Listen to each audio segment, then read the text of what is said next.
हर खबर पर होगी आपकी पकड़। डाउनलोड कीजिए एबीपी लाइव ऐप।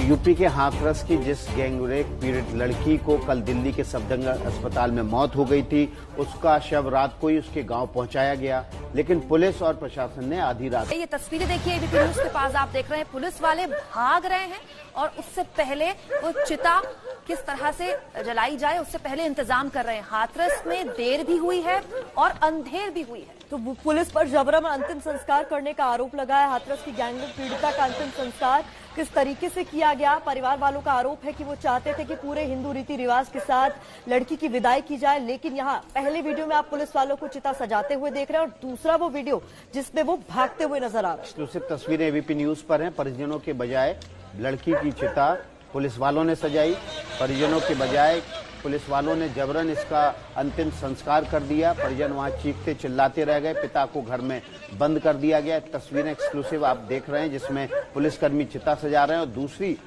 दूसरी विंडो में आप तस्वीरें देख रहे हैं जिसमें पुलिसकर्मी मौके पर भागते नजर आ रहे हैं। रेप पीड़ित लड़की की मां कह रही है कि बेटी तो चली गई, वापस नहीं आएगी, लेकिन हम अपनी बेटी को हल्दी लगाकर विदा कर दे। हम हिंदू हैं, ये हमारे संस्कारों का हिस्सा है, हमें इससे भी वंचित कर दिया गया। हमारी बेटी के अंतिम दर्शन भी हमें नहीं करने दिए। पिता ये कह रहे हैं कि हमें कमरे में बंद कर दिया और जब चिता जलनी शुरू हो गई, चिता जल गई, तब वहां जब चाचा आए कंडिया लेकर कि चलिए अब चिता जल गई है, जलती हुई चिता ही देख लें बेटी की, तब भी वहां उन्हें आने की इजाजत नहीं दी गई। तो आपको सुनवाते हैं कि मां ने क्या कहा।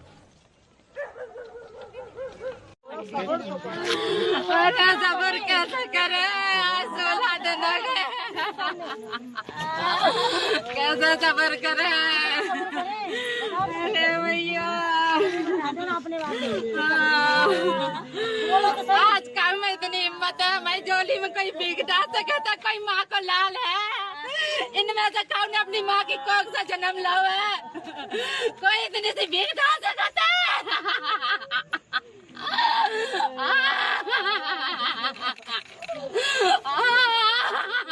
हम चाहते हैं हमारी बेटी को घर तक ले जाया जाए। हमारे जो हिंदू नियम है, हमें हल्दी वगैरह लगानी होती है, हम अपनी बेटी को हल्दी वगैरह लगा के हमारी आखिरी बच्ची की विदाई है। अब लौट के तो दोबारा नहीं आएगी।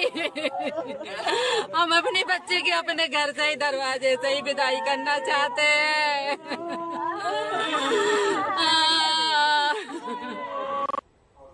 तो मां का रो रो कर बुरा हाल है। वहीं पिता ने भी कहा कि उन्हें अंतिम संस्कार में शामिल नहीं होने दिया गया, उन्हें बंद कर दिया गया एक घर के भीतर। सुनिए क्या कह रहे हैं।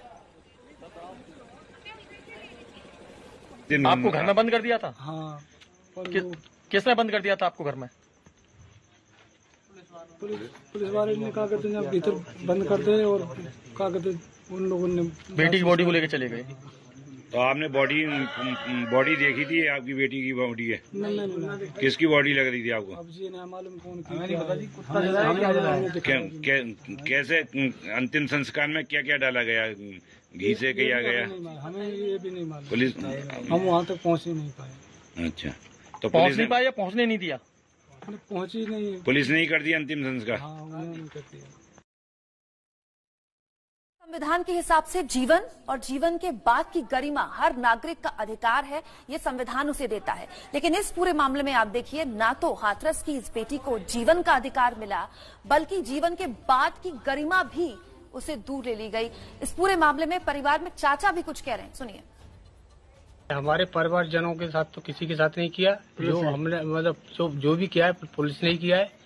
अभी हम जब डेड बॉडी जहाँ जल रही थी तो हमने सोचा कि पुलिस प्रशासन यहाँ नहीं है, तो हम लोग कुछ 2-4 लोग अपने परिवार से और हम तो उसको देखने गए थे, लेकिन हमें क्या पता थी कि वहाँ जो कुछ लोग अभी फोर्स के बैठे तो उन्होंने जबरदस्ती हमारा फोटो लिया। हमने तो अपने अंतिम संस्कार के लिए 5 कंडे डाले थे। मैंने कि चलो, समझे, हम निकल रहे थे उधर से वापस में, उन्होंने कहा रुको रुको रुको, तो हमारे वो वीडियो ले लिए। अच्छा, पुलिस ने, प्रशासन ने ऐसा किया? जी, मतलब ये दिखाने के लिए आपको बताया उसमें जो आपकी बेटी का अंतिम संस्कार किया गया है उसमें घी डाला गया, सामग्री डाली गई, या केरोसिन डाला गया या डीजल डाला गया? क्या लगता है आपको? ऐसा कुछ नहीं है, पता ही नहीं है कि डीजल डाला कि पेट्रोल डाली, ये हमें पता नहीं। देखिए उनके परिवारजनों के साथ और सहयोग से उनकी अनुमति से और शांति व्यवस्था को बनाए रखने के दृष्टिगत विधिवत उनका अंतिम संस्कार कर दिया गया है और पूरे गांव और पूरे शहर में पूरी तरह शांति व्यवस्था बनी हुई। किसी तरह की कोई परेशानी आई? नहीं, किसी तरह की कोई अड़चन नहीं आई। सभी को समझाया गया और सभी लोगों ने इसमें पूरा सहयोग किया और किसी तरह की कोई इसमें दिक्कत नहीं। तो किस तरीके से लीपापोती इस पूरे मामले में की गई, इस पर तमाम तरह के सवाल उठ रहे हैं। परिवार वालों के दावे कुछ और हैं, पुलिस वालों के दावे कुछ और हैं, लेकिन तस्वीरें आप देखिए, ये देर रात की तस्वीरें सामने आई जब लड़की का आनन फानन में पुलिस वालों ने पहले चिता सजाई और फिर अंतिम संस्कार भी कर दिया। और परिवार वाले ये दावा करते रह गए कि पुलिस ने उन्हें इसमें शामिल तक नहीं होने दिया। पिता का आरोप है कि उन्हें घर के भीतर बंद कर दिया गया। चाचा का आरोप है कि उन्हें पता ही नहीं है कि कब क्या कैसे हो गया। लेकिन वहीं प्रशासन अपनी इस पूरे मामले में अलग तरीके की सफाई पेश कर रहा है। तो रात में अंतिम संस्कार क्यों किया गया, ये बड़ा सवाल एबीपी न्यूज पूछ रहा है। कौन से रीति रिवाज इसकी इजाजत देते हैं?